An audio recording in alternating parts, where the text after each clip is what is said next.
Olá, pessoal. Deus abençoe vocês. Espero que estejam bem. Estamos aqui em mais um dia, em mais um momento muito importante para todos nós. No vídeo de hoje, eu gostaria de falar sobre um problema que, infelizmente, vem permeando o contexto cristão.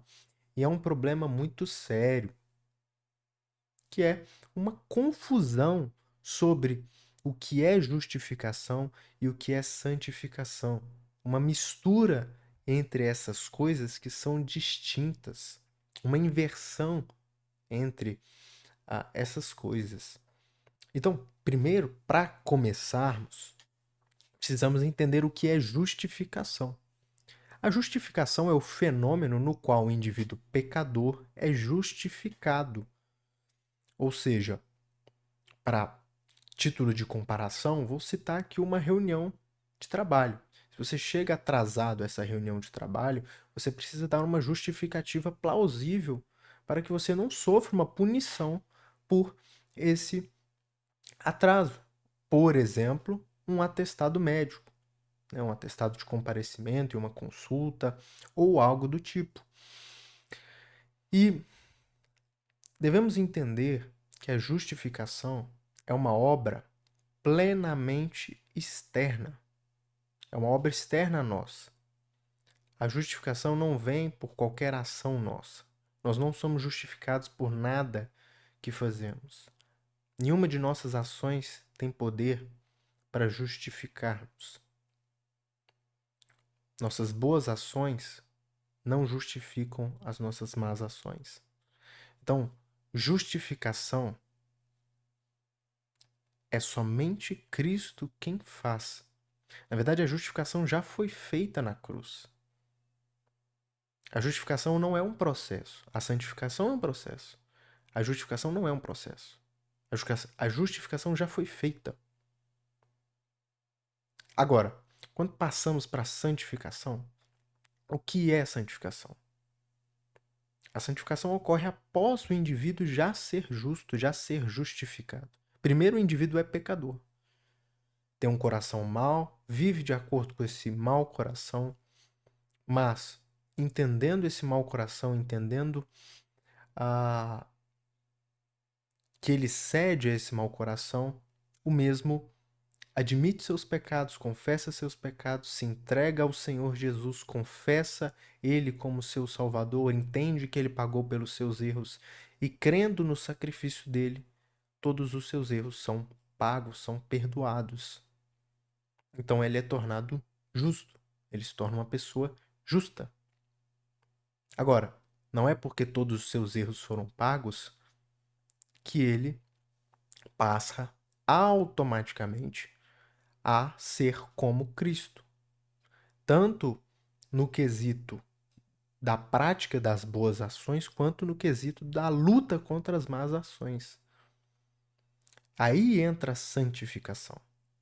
A santificação é representada pela luta contra o pecado, é representada pela caridade, é representada pelo cuidado aos necessitados, aos doentes, aos enlutados, aos encarcerados. Isso é santificação. A santificação é o processo pelo qual nos assemelhamos cada vez mais à imagem de Deus. Pela santificação, nós se tornamos cada vez mais parecidos com o Senhor. E qual é o problema que eu citei ao começo? Quando invertemos as coisas. Quando a nossa luta contra o pecado passa a ser a, a nossa forma de ser salvo. Porque a salvação vem da justificação e não da santificação. Mas quando eu inverto as coisas, tudo vira um problema. Porque passa a ser a minha luta para que eu seja salvo. Passam a ser as minhas boas ações para que Deus me perdoe. Passa a ser a minha luta contra o pecado para que eu me torne digno de ir para o céu. E o indivíduo começa a lutar contra o pecado e perde. Começa a lutar contra o pecado e perde. Começa a lutar, ganha e se anima e depois cai. E ele se desespera. Não, eu tô pecando, eu vou pro inferno. Não, eu vou fazer uma coisa boa que, quem sabe, Deus me perdoe. E ele entra num ciclo adoecedor. Ah, eu não tô conseguindo ler a Bíblia todos os dias, eu vou pro inferno, eu não tô conseguindo. Não, tem que ir todo domingo pra igreja e tal. Nossa. E isso afasta a pessoa do cristianismo. Porque ela começa a buscar a salvação com as suas mãos. Mas a lógica, na verdade, é inversa. É justo esse indivíduo perceber que eu tô perdendo, eu tô lutando, mas eu tô caindo e eu caio, e eu não quero cair, eu luto e eu caio de novo. Mas Jesus já pagou por tudo. E aí a pessoa tem um respiro. Para não mais lutar contra o pecado para ser salvo. A pessoa não luta mais para ser salva. A pessoa não luta mais com a ideia de que o esforço dela vai tornar digna de entrar no reino de Deus. Ela entende que a obra para que ela não fosse condenada, para que ela não fosse para o inferno, já foi feita por Jesus. É uma obra plenamente externa a nós. A justificação não vem de nós, não passa por nós. A justificação já foi feita. O que nos salva é crermos nessa justificação que já foi feita, nesse sacrifício que já foi efetuado. E a partir daí, entendendo que Jesus já pagou por tudo, já justificou o nosso atraso, conforme o exemplo que eu havia dado, nós passamos a ter tranquilidade, um fôlego, uma paz, para aí sim entrarmos na santificação. Não mais para fazer boas obras, para obter um perdão, uma graça, né? Até um pouco conflitante você fazer algo para obter graça, em certa medida. Mas a santificação vira algo por gratidão, por amor, vira algo natural.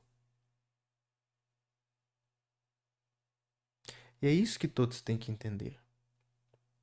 Por que muitas pessoas se afastam do cristianismo? Exatamente pelo problema que eu venho citando. A inversão das coisas.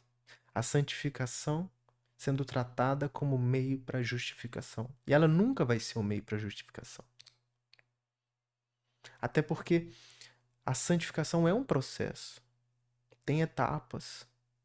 Você vai melhorando e falha, mas você melhora mais, você vai evoluindo, você vai amadurecendo. É uma escadinha. Agora, a justificação não é uma escadinha.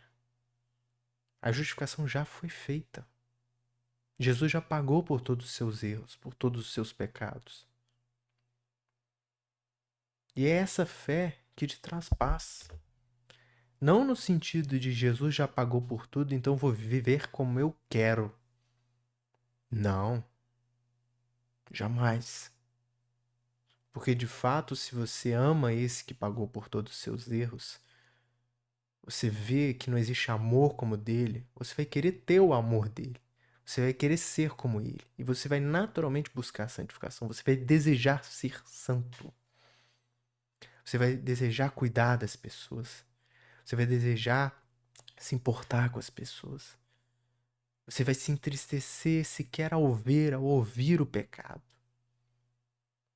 E é muito doloroso. Mas é algo que a gente vai com naturalidade. Quando a gente já entende que a gente é perdoado. Jesus já perdoou. Ele já pagou. A gente pode ter paz. Se a gente errar, a gente confessa. A gente muda nosso rumo. A gente não volta a cair no mesmo erro. Mas não é a nossa luta que nos salva. E não é o nosso cair que nos faz perder a salvação. Não. Jesus, quando subiu à cruz, ele já sabia que você ia cair. E ia segurar um pouco e ia cair de novo. Ia segurar um pouco e ia cair de novo. Ele já sabia. Mesmo assim, ele subiu à cruz. Mesmo assim, ele exige que você creia no sacrifício dele. Mesmo assim, ele exige que você o confesse como seu Salvador. Obviamente, ele deseja e ordena que você abandone seus pecados, suas transgressões, que você faça o bem, que você partilhe aquilo que você tem com generosidade, que você doe e abra mão do seu tempo, da sua energia, da sua atenção pelo outro. Mas isso é porque ele quer que você seja como ele. A Bíblia nos exige sermos perfeitos como ele. Agora, não é nem a nossa obediência a essa ordem que nos torna justos, que nos livra do inferno. Novamente, o que nos livra do inferno já foi feito, o sacrifício já foi feito, não existe nada mais a ser feito. Se há algo a mais, é crermos nesse sacrifício e ponto. Termos certeza de que já foi pago, de que já foi perdoado na cruz. Nem indo para a doutrina da hipergraça, para vivermos uma vida boêmia, uma vida devassa, uma vida regada a prazer, regada a prazeres, nem para irmos para o legalismo. Pois o que o legalismo faz é exatamente inverter a ordem dos fatores, tratar santificação como meio de justificação. E às vezes o legalismo é tão danoso que ele não somente prega a obediência aos mandamentos dados por Deus como meio para a justificação, como adiciona mandamentos humanos. Quantas igrejas não fazem isso? Especialmente pentecostais, com todo respeito aos pentecostais. Eu já fiz um vídeo comparando o pentecostalismo moderno ao farisaísmo. Só para deixar claro, eu sou uma pessoa continuista, creio que os dons espirituais existem, até os dias de hoje defendo isso. Agora, problemas têm que ser combatidos como problemas. O que o farisaísmo fazia era exatamente colocar fardos, pesos, cargas nas costas das pessoas que nem os ensinadores, nem os mestres do farisaísmo conseguiam carregar. Eles pregavam leis deles mesmos com a premissa de que essas leis ajudariam as pessoas a não transgredir a lei de Deus de maneira nenhuma, mas se essas leis deles fossem necessárias, o próprio Deus já teria deixado essas leis. E mesmo as leis que Deus deixou na antiga aliança não tinham o objetivo de justificar o indivíduo, mas de mostrar o quão pecador ele é. E aí eu volto sintetizando o vídeo todo.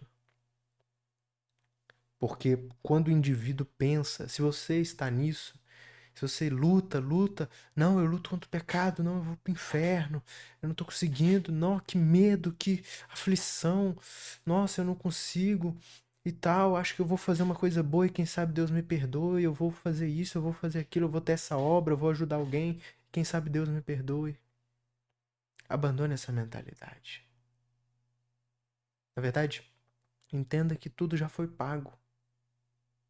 Faça a sua boa obra e lute contra as suas más obras por amor, por gratidão, por tudo já ter sido pago, por tudo já ter sido resolvido na cruz, por ver o amor de Deus, por ver a santidade de Deus, a justiça de Deus, para que você tenha paz ao fazer isso,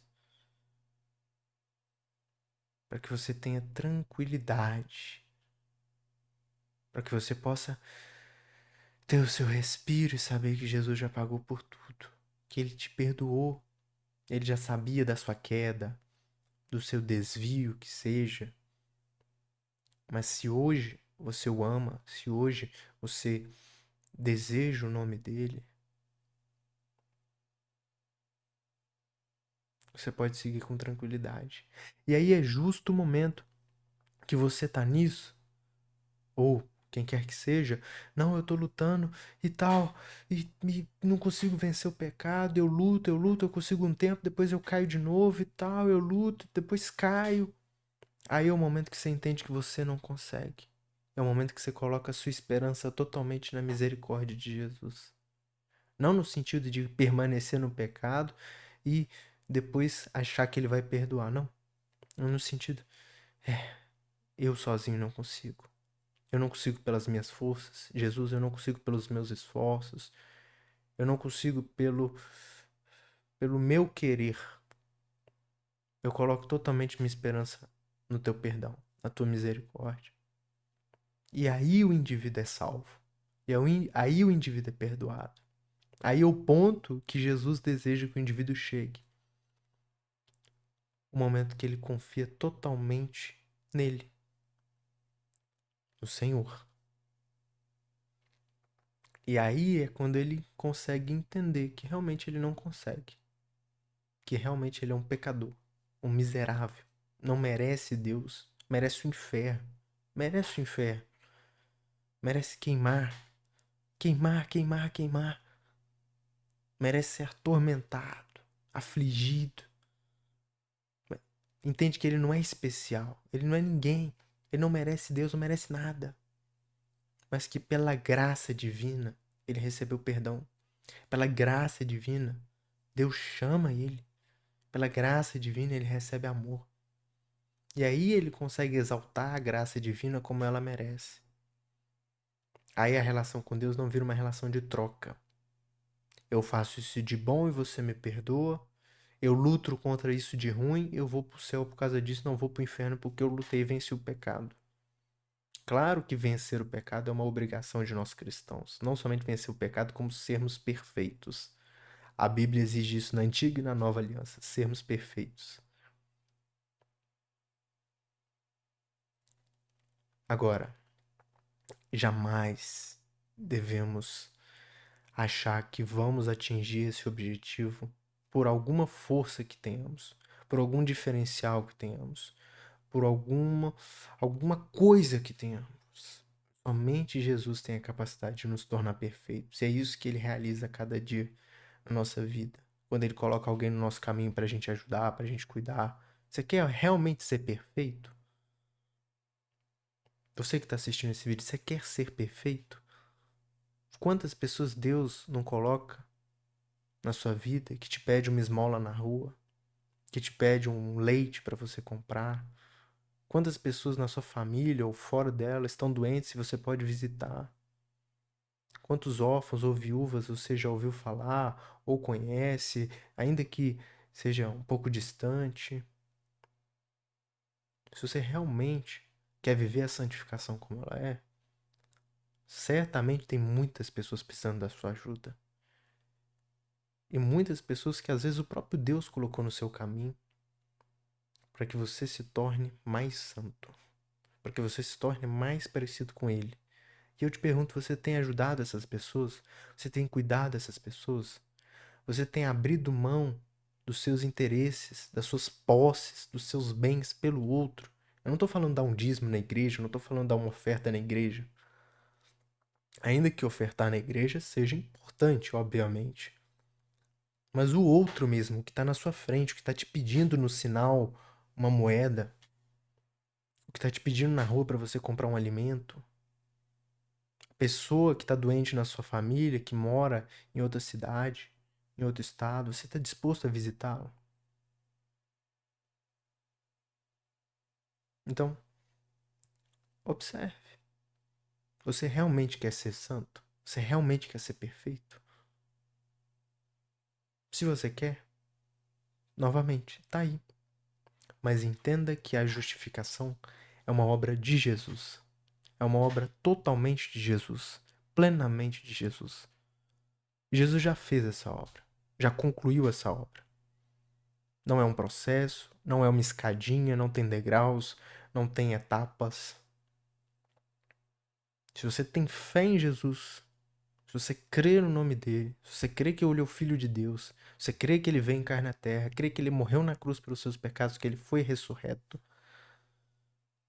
então você é salvo, você é justificado, você é transformado. Você não deve mais nada, nem em relação ao passado, em relação ao futuro, em relação a nada. E novamente, a partir daí você tem tranquilidade para viver o processo de santificação, para você se aproximar cada vez mais de Deus, para você ser como Deus. Não para você querer tomar o lugar de Deus, mas para que você seja Ele na terra. Para que as pessoas não vejam você, vejam Deus. Não vejam o seu caráter, vejam o caráter de Deus. Vejam o amor de Deus, vejam a paz de Deus, a tranquilidade de Deus, a luz de Deus. E é a isso que Ele nos chama. Para sermos ministros dele aqui na terra. Ministros do amor, do cuidado, da benevolência, da piedade, da misericórdia. Para sermos puros de coração, pobres em espírito. Pessoas simples, pessoas modestas. Pessoas que se contentam com o que têm. Pessoas que priorizam o outro acima de si mesmas. Porque é exatamente isso que Jesus fez. Não existe evangelho sem priorizarmos o outro. Não existe evangelho. Hoje em dia, o lema de hoje em dia é seja a sua prioridade. É difícil achar uma frase tão comum, mais demoníaca, mais satânica do que essa. Porque o evangelho ensina o contrário. Deus acima de tudo, próximo acima de nós mesmos e nós ficamos lá por último. Não que não tenhamos que ter cuidado conosco, nada disso. Mas o próximo deve ser nossa prioridade. Por quê? Porque isso é tratar os outros como nós gostaríamos de ser tratados. Porque nós queremos ser prioridade. Então nós devemos dar prioridade. Nós queremos receber, então nós temos que dar. Eu digo mais. Você quer as maiores bênçãos de Deus? Pois bem, esse Deus, o Deus vivo, todo-poderoso, deixou claro na sua palavra que mais abençoado é dar do que receber. É abrir mão do que receber. Você quer realmente as maiores bênçãos de Deus? Você tem certeza? Porque se você quer, quantas coisas você não tem para abrir mão? Quantas coisas? E quantas pessoas não estão precisando dessas coisas que você tem para abrir mão? Certamente há muitas. Muitas mais do que as coisas que você tem para dar. Então, pessoas para receber não faltam. Novamente, abra mão da sua atenção. Abra mão do seu carinho. Abra mão do seu tempo, da sua energia, dos seus bens materiais pelo próximo. Pois isso é um dever. Isso é um dever. Ainda que o cumprimento desse dever, como esse vídeo já deixou bem claro, não livre você do inferno e não seja o que faz você ser salvo, é um dever. Não é o cumprimento dos mandamentos da nova aliança que nos torna salvos, que nos faz ser salvos. Mas de qualquer forma, temos o dever de cumpri-los. E a nova aliança se resume no amor. Amar a Deus de todo o entendimento, de toda a força, de toda a alma, de todo o coração, e amar o outro como a si mesmo. Essa é a nova aliança. Essa é a aliança em que vivemos. E o amor dura para sempre. Tudo se resume no amor. Tudo se resume no amor. Devemos dar a vida pelos irmãos. Estar disposta a dar a vida pelos irmãos. A sofrer pelos irmãos. A passar frio, passar calor, passar fome, passar sede, se for necessário pelos irmãos. Ora, se devemos dar a vida, se for preciso, quem dirá essas coisas menores? Quem dirá se devemos passar pela morte pelos irmãos? Quem dirá passar fome, passar frio, que são coisas são ínfimas em relação a dar a vida. Mas esse amor cura, esse amor transforma. Esse amor é o que nos dá a vida, pois nós vivemos pelo amor. E nós somos o amor na terra, para a terra. Eu pergunto, você tem aproximado ou afastado as pessoas de Cristo? Aproximado ou afastado as pessoas de Jesus? Você tem sido o espelho de Cristo? Você tem sido a luz do mundo? Ou você tem sido igual ao mundo? Feito as mesmas brincadeiras que o mundo, buscado as mesmas coisas que o mundo, agido com o mesmo proceder do mundo? Porque se você ostenta o nome de Cristo, se eu ostento o nome de Cristo, Então nós temos responsabilidade dobrada, porque não estamos ostentando qualquer nome quando dizemos ser cristãos. Eu sou cristão, você é cristão. Então, novamente, você tem aproximado ou afastado as pessoas de Jesus? Você tem sido amor, você tem sido luz, você tem sido paz, você tem sido bondade, ou até se envergonhado você tem do Evangelho. Você não tem nem coragem de falar que é cristão para certas pessoas. Você não tem coragem de confrontar certas pessoas em certas situações. Você não se envergonha, talvez, diretamente do nome de Jesus, se diz cristão, assume isso publicamente em alguma medida, mas se envergonha dos princípios do Evangelho, se envergonha dos mandamentos do Evangelho. Pois então, que cada um julgue a própria consciência, sabendo que prestaremos conta de todas as nossas ações diante de Deus, sejam elas boas, sejam elas más. E Deus nos julgará de forma justa. Mas podemos confiar que, de acordo com a promessa dele, de acordo com o feito dele, de acordo com a obra dele, certamente não morreremos, mas viveremos. Não pereceremos, não seremos destruídos, não seremos atormentados. Mas a nossa morte será um momento melhor do que o nascimento. A nossa morte é nosso descanso. E certamente a morte é muito melhor do que o nascimento. A morte é o descanso que temos em Jesus. A morte é o descanso que temos em Cristo. Pois o nome dele é poderoso e cumprirá suas promessas e nos dará a nossa recompensa. Ainda que viver como cristão seja apenas a nossa obrigação, é apenas o nosso dever. Nós temos um sumo sacerdote tão bondoso, tão caridoso, tão amoroso, tão gracioso, que ele nos recompensa com dádivas inefáveis somente por fazermos aquilo que é correto, aquilo que é preciso. E é isso. Acredito que esse vídeo aqui foi muito interessante, é muito bom, muito gostoso fazer esse vídeo aqui para vocês, porque é muito triste quando caímos na lógica que eu citei. Mas é justo quando caímos nessa lógica que às vezes temos que perceber que nós dependemos exclusivamente da graça de Deus, do favor de Deus, da misericórdia de Deus. Ele não nos deve nada. Por isso que a gente tem que colocar totalmente confiança nele, o amor nele. E ele certamente cumprirá suas promessas para conosco. Amém, irmãos? A graça e a paz de Deus seja com todos. Que cada um possa se sentir amado nesse vídeo. Saiba que eu amo cada um de vocês. Amo de coração cada um. E Deus ama muito mais do que eu. Certamente Ele ama muito mais do que eu.